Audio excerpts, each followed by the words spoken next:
Hello, and welcome to the How I Tested That podcast. I'm your host, David J. Bland.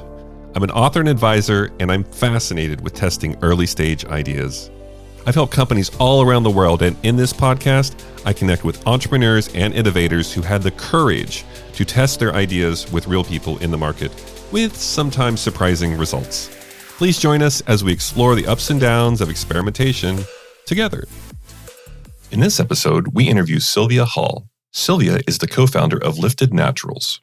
We chat about how a company can start out as a solution to a personal problem, but in order to be a viable business, we need to perform customer discovery beyond friends and family to see if there's any traction. Sylvia emphasizes the significance of authenticity and entrepreneurship and the need to rapidly test solutions and listen to customer feedback.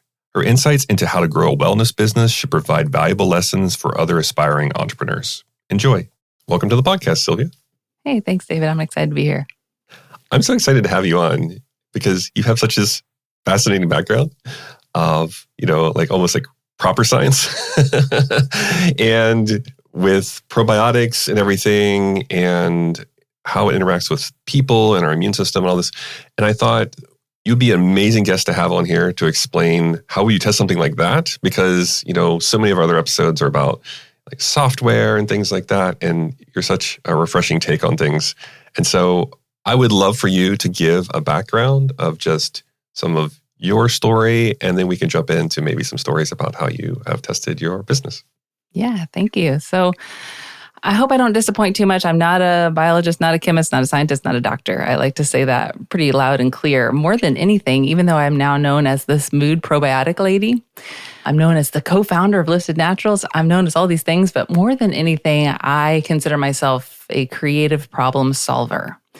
And I had found myself within a problem, and I wasn't satisfied with the solutions that were being presented to me or that I had tried. And I felt frustrated and I felt a little angry, to be honest with you. I felt like my creativity had been zapped, my sensuality, my vitality, and I just felt like there had to be a better way to feel better. And so I was looking for solutions, and I had tried various vitamins and herbs and different things like that. But whenever I stumbled upon this idea of the gut-brain connection, it was like a giant light bulb that went off on the page in front of me from Kelly Brogan's book, A Mind of Your Own. And also just in my heart, like it was like that, boom, boom, boom, boom, as any good entrepreneur knows. And I will say I'm one of the lucky few that waltzed out of the womb an entrepreneur. So that means I've always been very inclined to creating solutions with products, whether that be your standard lemonade stand or a book sale or whatever it is. Yeah, so for me, it was a problem and then a very clear idea of this could be a solution. And then that's when I began testing things. That's amazing. So a lot to unpack there. When I think about problem solving, we often hear, well, if you're going to start something, start with a problem you personally experience. And while I think that's good advice, you also have to make sure if it's going to be a viable thing you're going to build a business on, there are enough people with that problem. So maybe share a little bit of that, anything you're comfortable with sharing here as far as the problem and, how you started to find other people that maybe also had that problem. Yeah. So I call it a postpartum struggle. And yet these children of mine, 2 of them, are no longer babies. It wasn't like I had a newborn and then a 2-year-old on the hip. It was more of a slow progression of just feeling like I wasn't getting back to feeling like my normal, energetic self.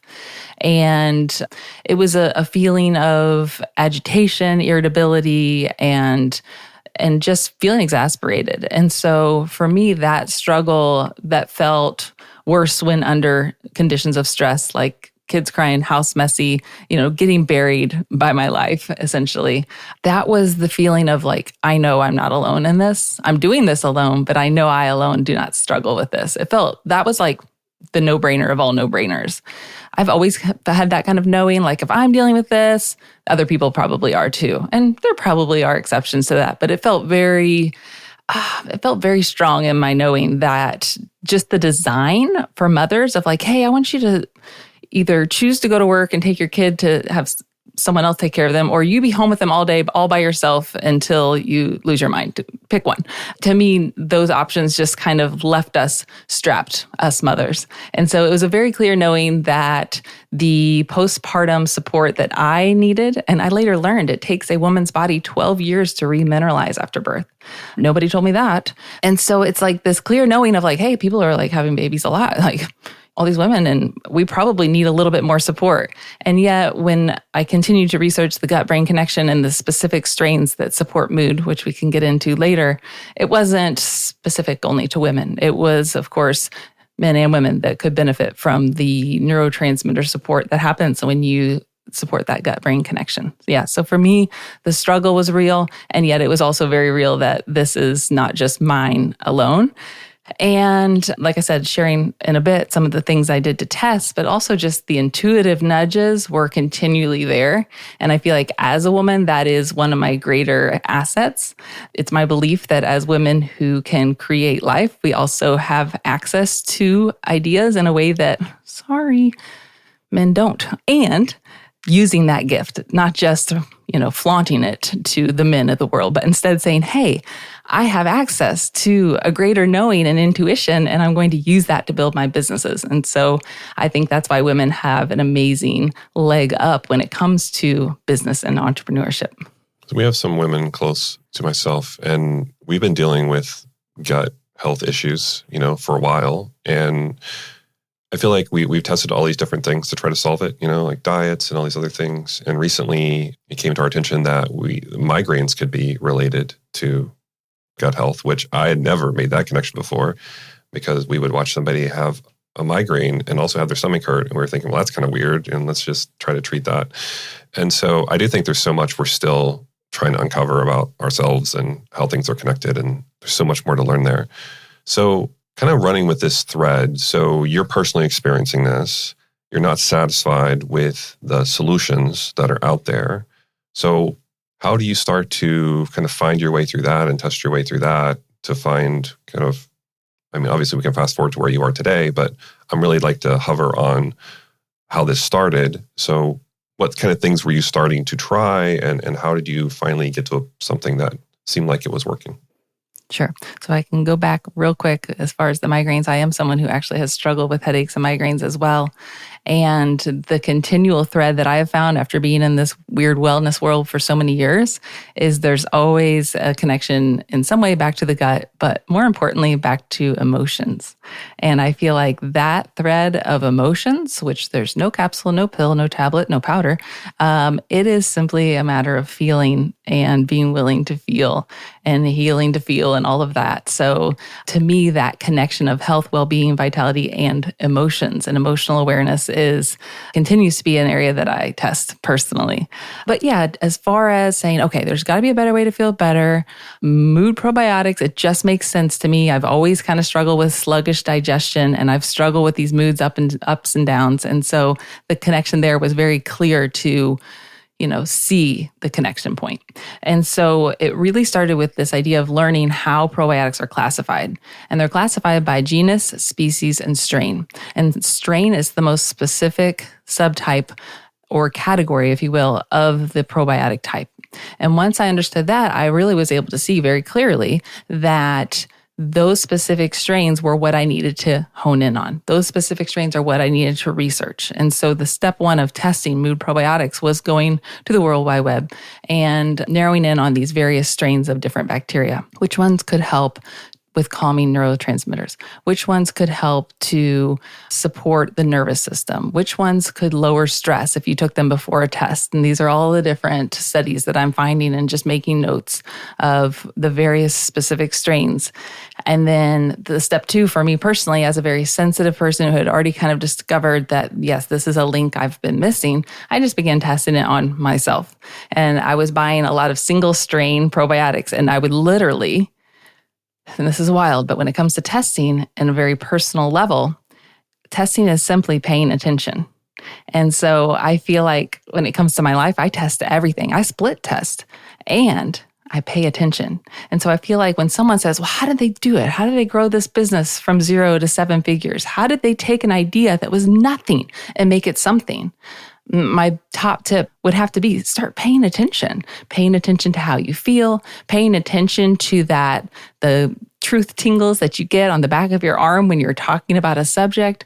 And that's really what I did is I bought as many different probiotics as I could that were single strain or not very many strains. So for instance, our top seller mood boosting probiotic has 9 different strains of probiotic bacteria. I was trying to find formulas that had 1, 2, 3, as few as possible so that I could take it and pay attention. And then I'm taking notes and I'm researching the strains and I'm testing on myself. And to me, it became very clear that probiotics do change how I feel. Sometimes for the better and sometimes for the worse. And it's not just about if it was a good formula or a good brand. It was more about probably what my body individually needed. So the 2 steps of testing that really got us started were researching the strains and understanding the classification. Self-testing, I'm very sensitive, pay attention, one at a time. And then finally, the third and final way I really have tested within Lifted Naturals and our mood probiotics is to listen to customer feedback and then not tweak my formulas, because once you launch something and people love it, it's not quite the right thing to do, I've learned.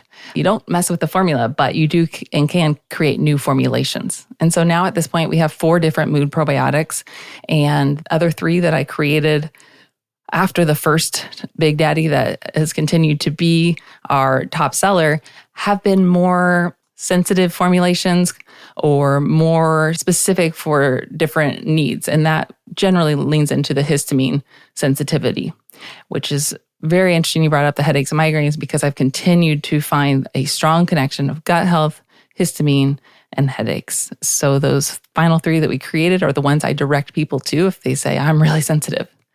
And then one more thing, while we have sensitive people on the radar, is always to go slow when you first start, if you're sensitive, or if it's not even about like, oh, my digestive system is sensitive, but it's more about your nervous system being sensitive, and like how you respond when you take something new is not always about how your body reacts, quote unquote, to the new stuff.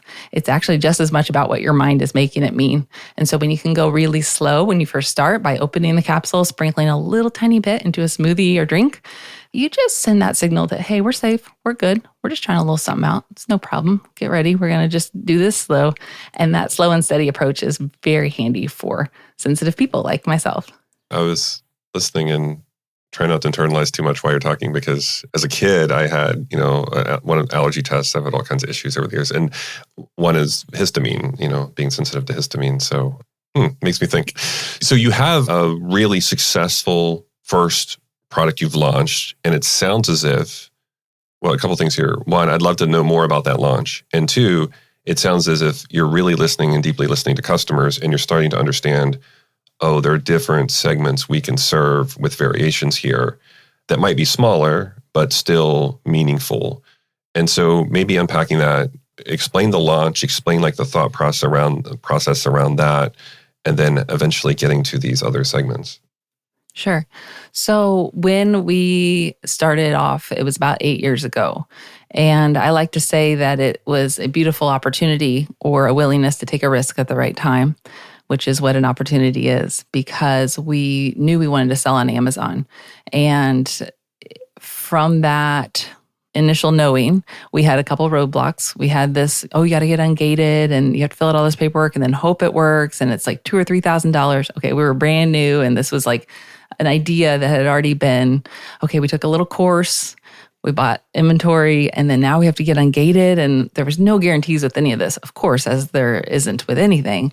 But yeah, for this, it was kind of like, what should we do? We know we want to do Amazon, but we don't know if we want to spend this. And like, of course, it's laughable now of like $2,000 to $3,000. Like, yes, that would be a good intuitive nudge to follow, to pay that small fee, because obviously Amazon is a beast and we're at her mercy.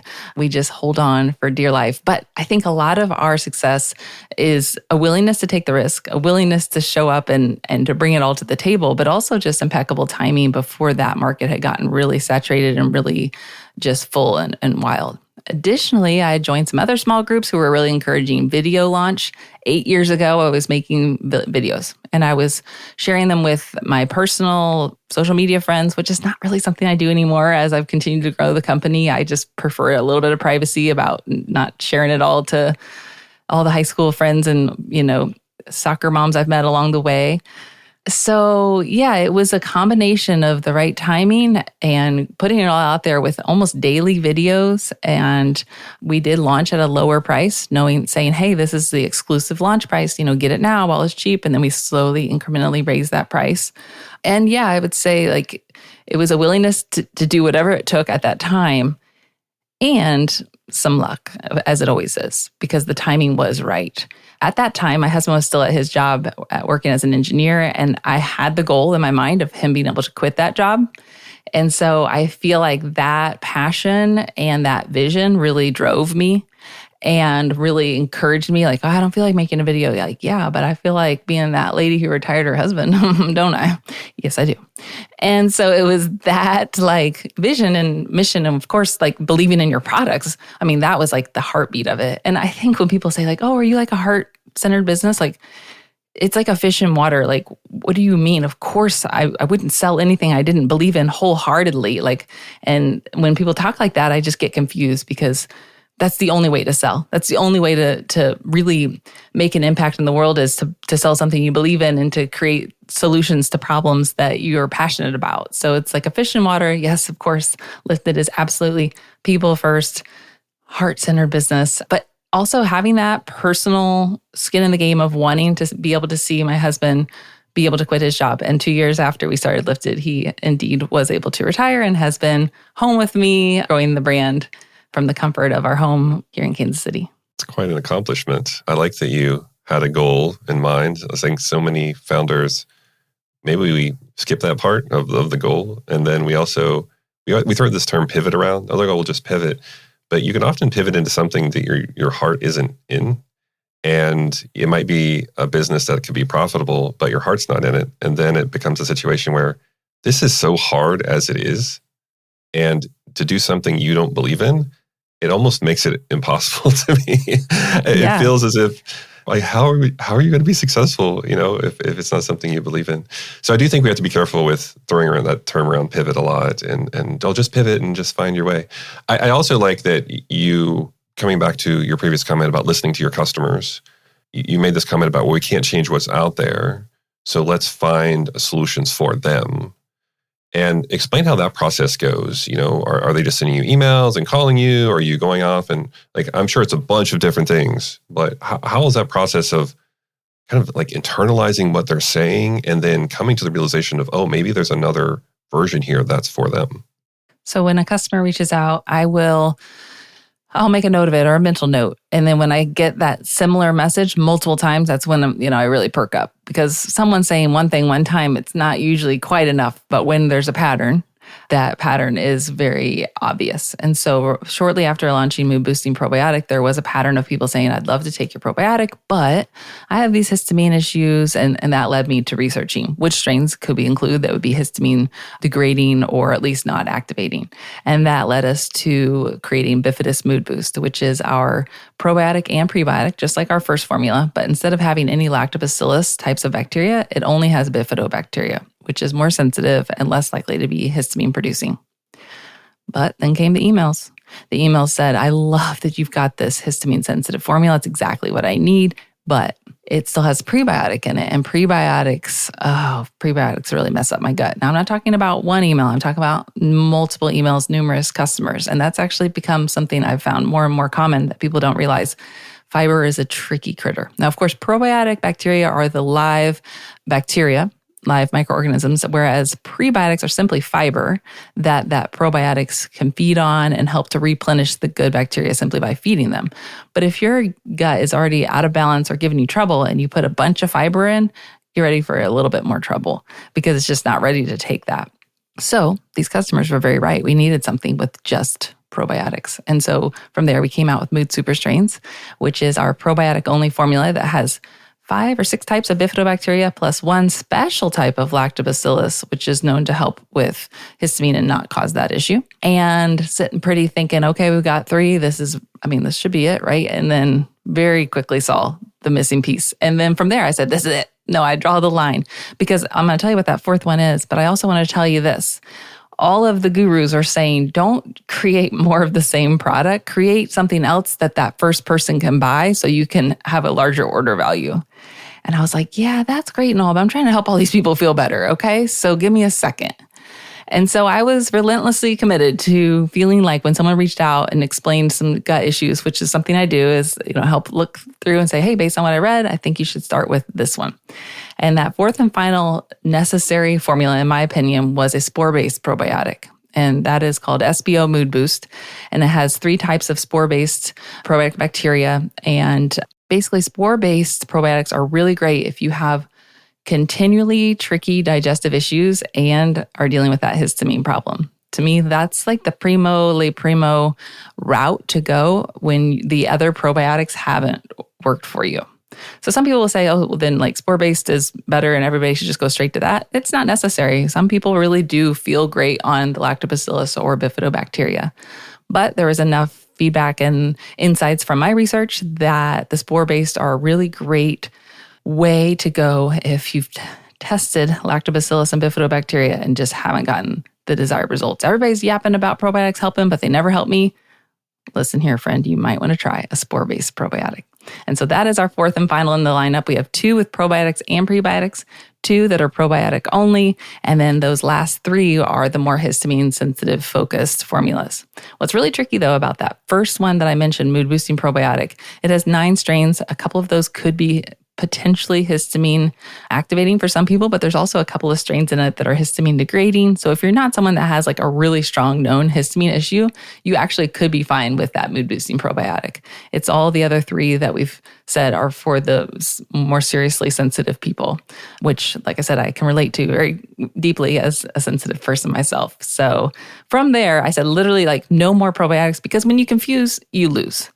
And when you give people way too many options, they walk away. There's a study in a book of how many jams and jellies. There was a table with 9 and then a table with 36. And the 36, they said, peace out. I have no idea what jam I want.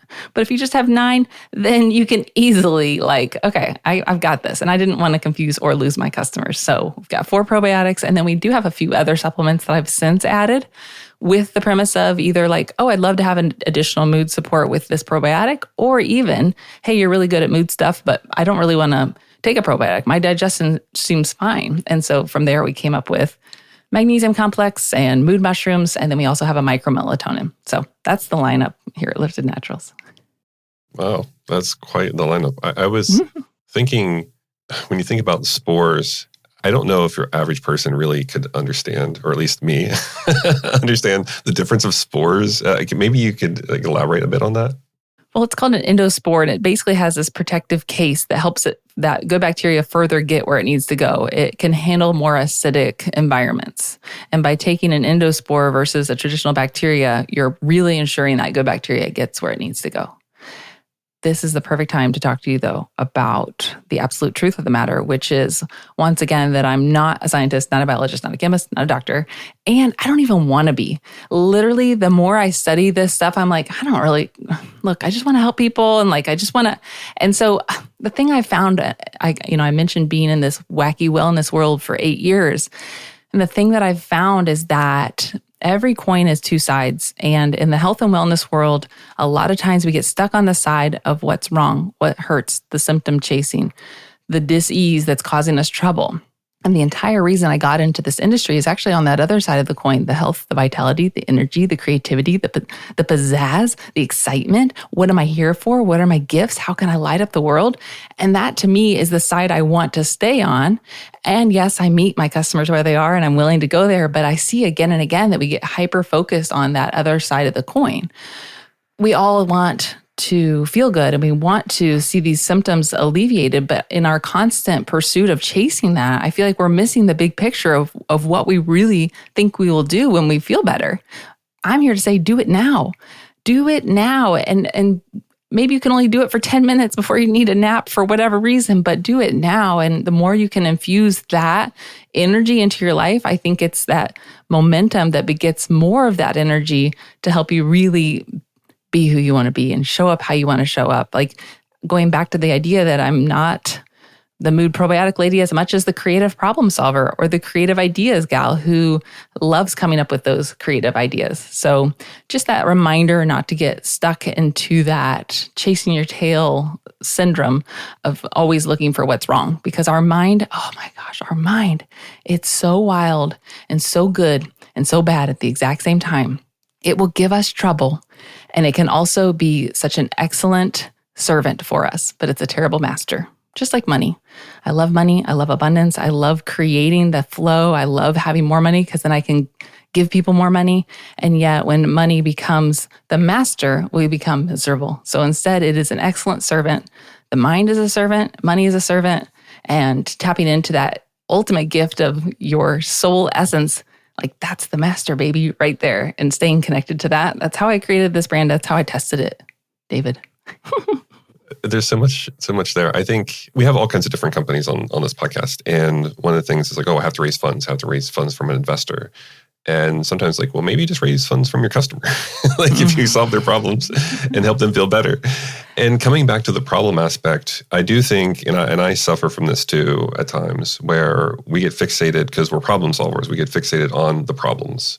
And sometimes we miss the gains. So in my like sort of system we use like jobs, pains, and gains. And it's so easy to say, well, the customer has this job, the tasks they're trying to do or whatever. These are the pains getting in their way. And then if they do this really well, here's some of the gains they get. And the gains aren't just, I solved the job or I solved a pain or mitigated the impacts of it.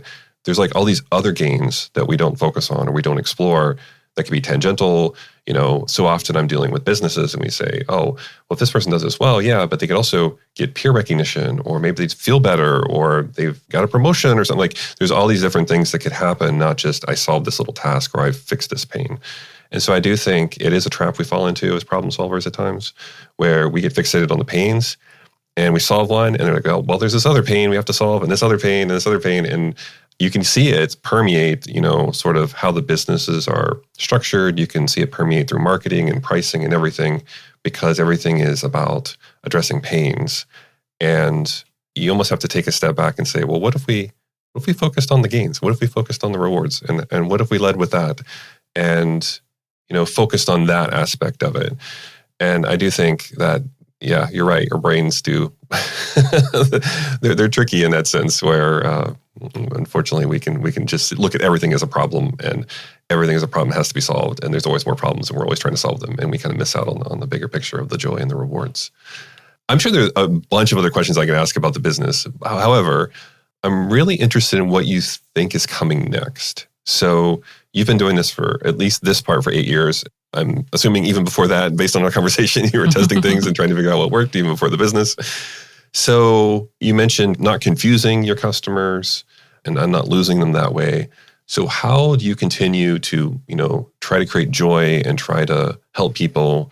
What's really getting you excited over the next, couple of years without trying to confuse people that you're trying to help? So hearing you talk about that a bit ago, as far as pains and gains and value is the word that just kept coming to me. Value. You have to understand your values. And I think people get mixed up on their values of what they're chasing. And so often it's a growth-focused game. Gotta grow at all costs. And as a mom and a creative, I feel like nothing creates more suffering and struggle than me just getting into this growth lane and forgetting about how far we've come, what we've created, enjoying the present moment, enjoying this phase of life with teenagers now. Just the appreciation for what we've created rather than this constant striving for more.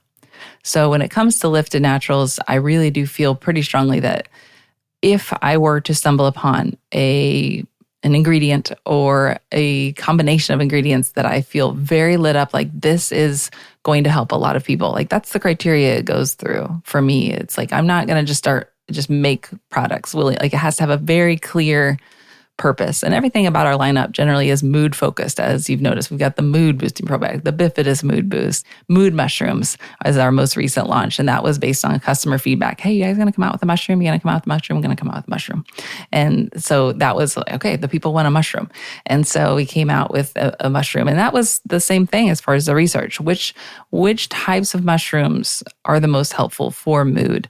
And mood can have a couple different angles, right? We can have low mood and we can have a little too high mood. And a little too high mood creates problems just like a little too low mood. And so doing that research as far as how to help with a balanced mood. Yeah, so for the future of product creation, it really has to go through that filter of, is this really going to help people? Do I know exactly who it's going to help? And at this point, I don't have anything that I'm absolutely committed to creating, and just continuing to lean into that value of what I value the most is my time freedom. And that time freedom allows me to be creative. And I've actually used that creativity because Lifted was built under the premise of I'm a mom, I'm a creative. I don't want to just run a business all day. Like, I want everything about this business to fit through the filter of, is it scalable? And I want to clarify. I was self-employed before I started Lifted. And my rich dad, poor dad knowledge taught me, oh, heck, I did the wrong thing. I'm trading time for dollars, even though I don't have a boss. I am my boss, and I ain't even a good one. I'm giving myself a lot of trouble. I'm having to work in order to earn money. I don't make money when I sleep. This is not a business. And from that place of, I want to make a real business. And of course, at the same time, I think the gut-brain connection is something that really we need to lean into. And based on how our food is sprayed and treated in our air and all these things, like our gut health needs some help. If we can get some mood-specific strains, like I'm telling you, the light bulbs are going off. I'm learning the difference between self-employed and being a business owner. So when I built Lifted, it was under the profile, everything had to fit through the filter of, is this scalable? And then something kind of funny happened. I scaled to oblivion, and I'm just home all day on my laptop. I don't even have to connect with anybody if I don't want to. Well, guess what? We're humans and we're meant for connection. So, plot twist, joke's on me. Scaling to oblivion, where you don't have to leave your house, doesn't mean you shouldn't leave your house, friends.